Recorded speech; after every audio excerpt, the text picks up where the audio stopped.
What I told myself, and I still tell people to this day, is when you do the things that others don't, you get the opportunities that others won't.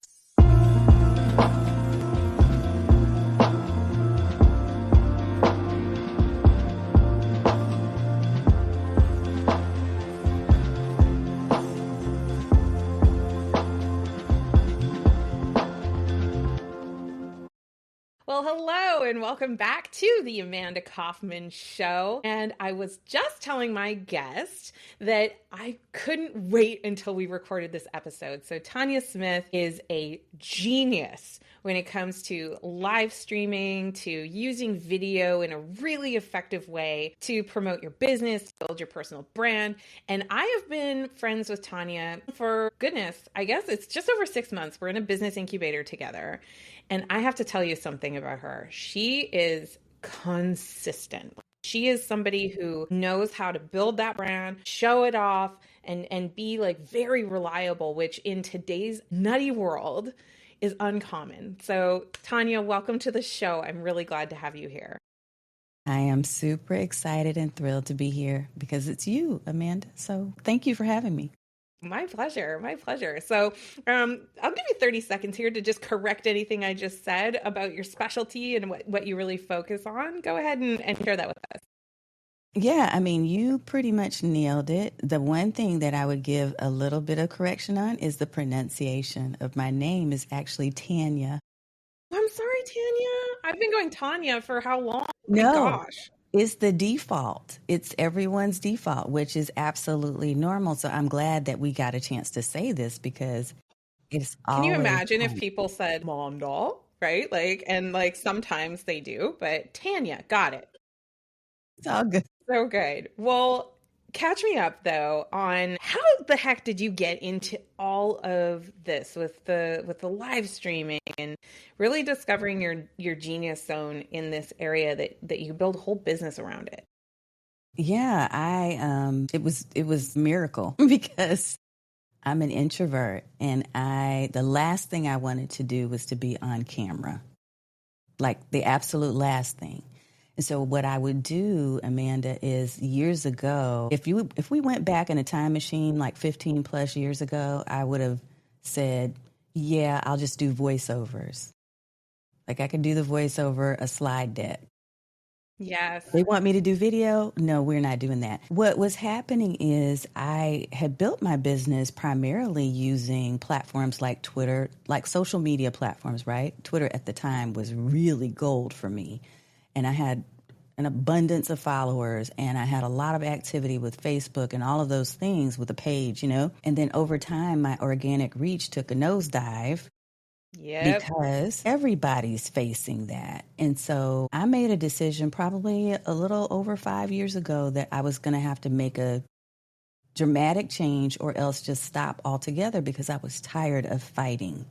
I was tired of fighting to get visibility. And not only that, besides the fact that, I'm in a space of digital marketing and social media and live streaming and all of those things, besides the fact that I was competing in those spaces, which are very, a lot of people are in those spaces, I also was competing for my namesake because how many thousands upon thousands of people have the name Tanya Smith, right? I only know one and it's you, but I hear what you're saying. Like that's a pretty common combo. There's a lot. So I really needed to figure out, like, what can I do to stand out? And I kept hearing the social platforms were talking about live stream, live stream, live stream.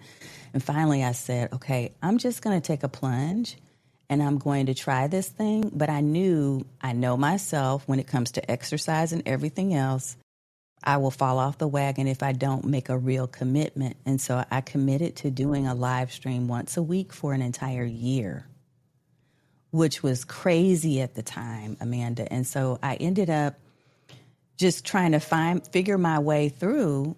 And as I did, there was just this crazy growth professionally, personally. Yeah, I went through a lot of angst and some issues and, things falling apart. But it was so good for me and for my business that I decided I was going to teach other people how to leverage it to really build community and connection. Love that. Goodness, there's so much wisdom in what you're saying, even beyond, let's be proficient at video. That decision not to do it once or twice, not to do it for 90 days, but to do it over 50 times. And that commitment is uncommon. Like people, I mean, if it was more common, I probably wouldn't have a business with the Coach's Plaza. If I'm just being Right. completely honest with you.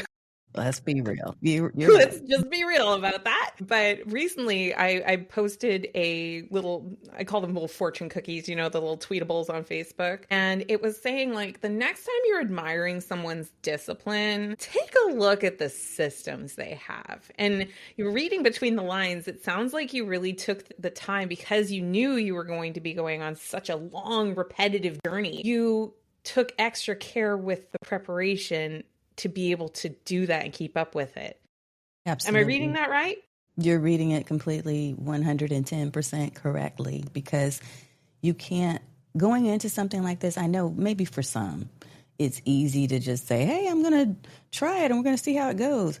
I wanted it to work. I wanted it to be something that was going to, because in every other aspect of my business, my goal has always been, how can I make a positive impact and show others what it means to be successful in doing this thing that I'm doing? And so in order to do that, I had to commit to something that I knew, a runway, right, if you will, that I knew would give me the ability to be able to say yes or no, it's a fail or it's not. Because if it was a fail, then that's the story I would tell. Is here are all the things I tried and it didn't work, and here's why. And fortunately that I got to tell the opposite story of how it helped me to, I'm not going to say come out of my shell, because I'm not, even though I'm an introvert, I'm not shy. It was about me showing up more powerfully, in a more powerful way as myself, authentically, with me being chill, right? And who I am, versus trying to model after somebody else who might be like bouncing off the walls doing live streams. So being able to show people a different path, being able to be a model for my two daughters, to also see that, hey, mom is speaking up and she's doing something that she really doesn't want to do and she's afraid to do, but she's doing it anyway. Getting goosebumps. So many times we think we have to transform into somebody that we're not, or that we need to be very performative in our expression and perform things in ways that aren't really our truth. Like you're all in bright pink for our audio listeners only. She's got the bright pink microphone, she's got the bright pink shirt, like she's got a look, and it is very expressive and bold. But I think sometimes people take themselves way out of the conversation. I know that was my truth, is that I was hesitant to even speak because I didn't see a lot of examples of someone who spoke the way I did or had the perspective necessarily that I did. Because the people that would like rush and grab that megaphone, if you will, the archetype it didn't seem like it was me. Mm-hmm. And, like you, I had a very similar realization, aha, one day of, I know I want the success.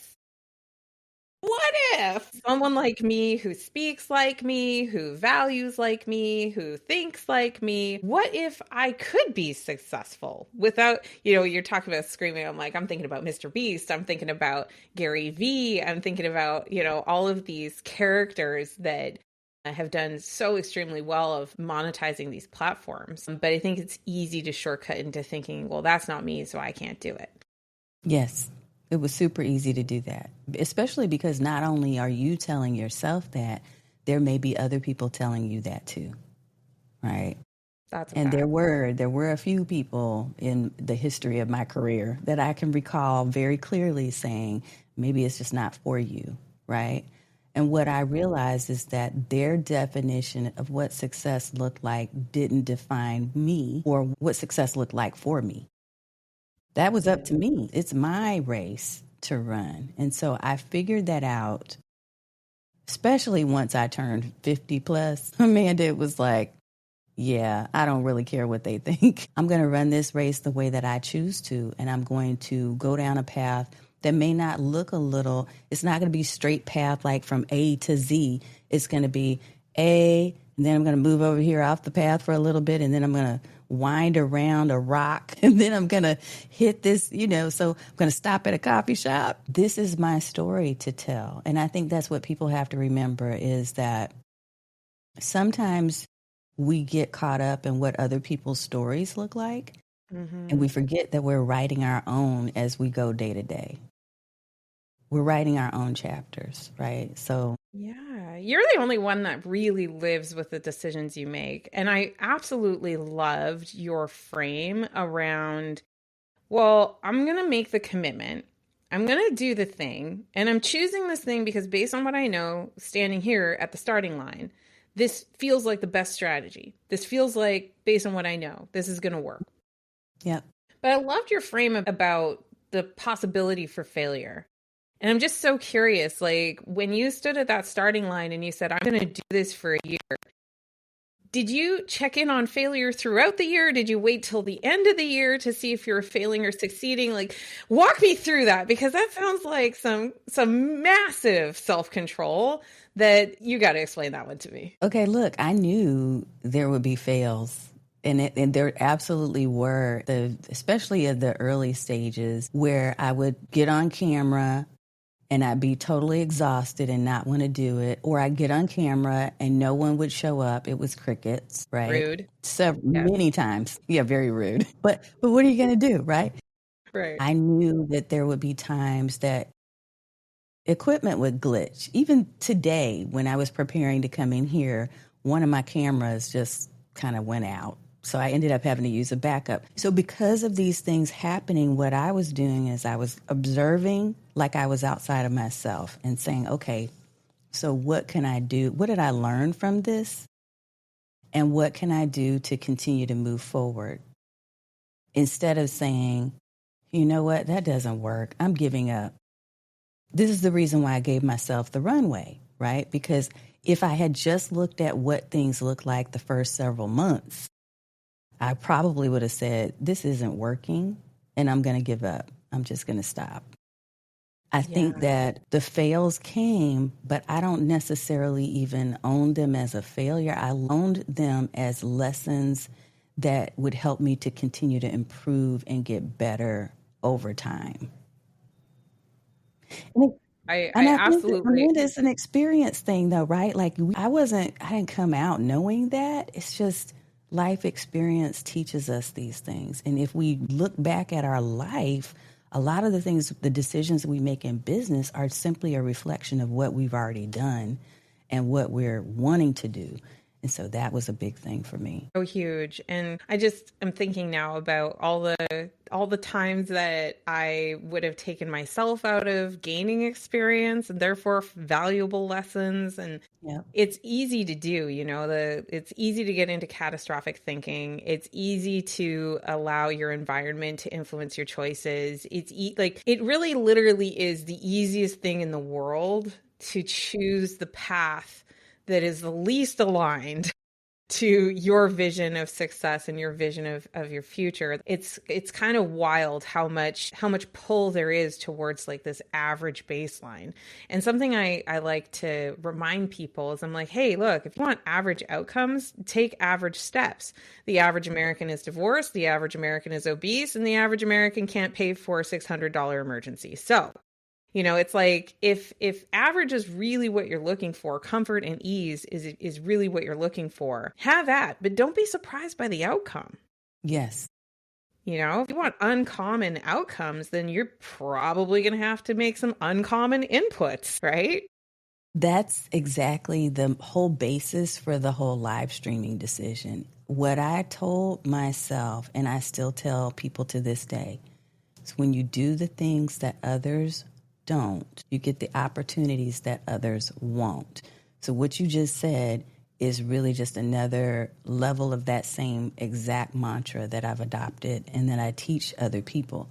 You got to do something different. And that was the big thing for me, is I knew I couldn't just settle and try to follow some type of formulaic thing that other people were doing.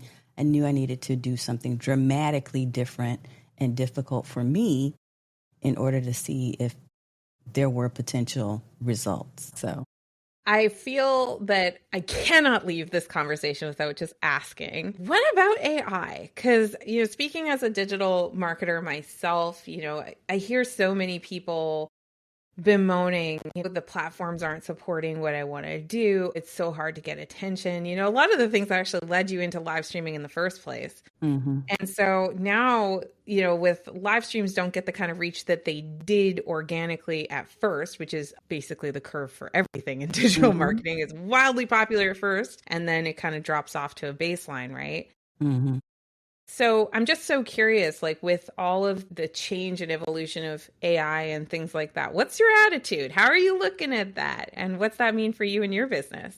Ooh, this is a great question. So I am an early adopter, and I always have been. So even way back, before I was truly putting my face on camera, I used to do something called Click of the Week, where I would review different digital apps and tools. So this is my happy time. Like AI in the introduction and evolution of things as a result of it being made more common and commonly accessible is, to me, this is like gold. This is a great time for us to look at what we've been doing and to amplify it and enhance it. I'm not saying that it needs to take over and become us. What I'm saying is I love to use the power of artificial intelligence and the different tools that are implemented with it. I am loving the idea of being able to create branded characters. I used to spend, when I tell you, thousands of dollars a year on photo shoots because I couldn't find characters that looked like me, my black skin with my short haircut, with my unique features. I couldn't find stock photos that looked like me. And so what I would do early on and over the years is I invested in photographers and I invested in studios to take images that I could use in my business clips. And now, within minutes, I can just imagine something and be like, I need to create that. And it's going to look like me. It's my clone. It's in the environment that I choose. I can create, really, the possibilities are endless right now. And I've even started creating custom agents to help my clients with their live streams and video podcasts, Amanda. So the workflows and the systems and the automation and things that we can put in place now, saving so many hours and so much money, and it's leveling the playing field for smaller creators and entrepreneurs, which I think is a beautiful thing. So yeah, I love AI. I love it when it's used for a positive impact. I love it. I It recognize is a also little the like other. the Force in Star Wars, it's a great, powerful force, but there's Yeah. a light side, there's a dark side, but like that's life, that's what it is. And I love hearing your perspective on that. I've seen your experiments. I mean, it's really quite amazing what you've been able to do with just one of those beautiful photographs and turning it into a moving animation. I'm like blown away by some of the things that you've already figured out how to do. I feel like I'm way behind the learning curve, so I'm definitely going to be picking your brain about that pretty soon here. But before we wrap up, if there was one thing that you really wished every entrepreneur knew, what would it be? Ooh, the one thing. The The one one thing thing. would be that I hope that you will give yourself the grace and the permission to create what is meant for you. I think we follow all these trends and we're trying to be so competitive and we see ourselves running up against other people, other industries, other niches. Instead, if we all simply operated in our own purpose and our own gifts and leverage the tools to enhance those individual gifts, how much of a difference it would make in the world, not just in our own little corner, right? But the positive impact and the ripple that could be made if people simply dug deep within to find out, like, what do I love? What do I want to do? What am I great at? What's my passion? And how can I make a positive ripple effect? If we do that, I feel like there is so much room for everybody to win. I could not agree more with you, Tanya. That is such a beautiful thing. You reminded me of a saying I learned a long time ago. I think it was Paula Abdul actually said it, which was there's no traffic after the extra mile. And, when you get that permission to create, that permission to run your own race, don't worry about where other people are or how fast or slow you're going or how big or small relatively it is. If you just let go of that and you can really be present with running your own race, I've had that's very experience of there really is no competition after the extra mile, because when you move past being a copy paste clone of everybody else, you start really playing with artists and creators and real independent thinkers. And it's much more rewarding, I think, as well, on the other side of choosing to do that. Yes. Yeah, that's so good. What is the best way for people to follow you and keep up with what you're doing? I use a link. So streamlikeaboss.tv/links. And that way, however you choose to connect and to find me, whatever place you like to play, that's the best way to find that space and get in tune. I love it. So good. Well, thank you so much for joining me on this episode. I learned a lot. It was a lot of fun having you. It was a lot of fun to be here, Amanda, and thank you for giving me this space to talk about, what was on my mind and to just have conversation with you. I loved it. That's my favorite kind of episode. I love it. And hey, dear listener, if you love this, don't forget to smash that subscribe button so that you never miss another episode. And if you're chatting with a friend who's maybe looking at getting into more video, more digital marketing, just grab the link to this episode and text it over to them so that they can find it directly. And if you got just 30 seconds, taking those 30 seconds to leave us a review on whichever platform you happen to be listening on is such a tremendous help to the show, because it helps people decide if they want to spend time with us. So thank you so, so much for leaving that review. Until our next episode, just remember to do what matters.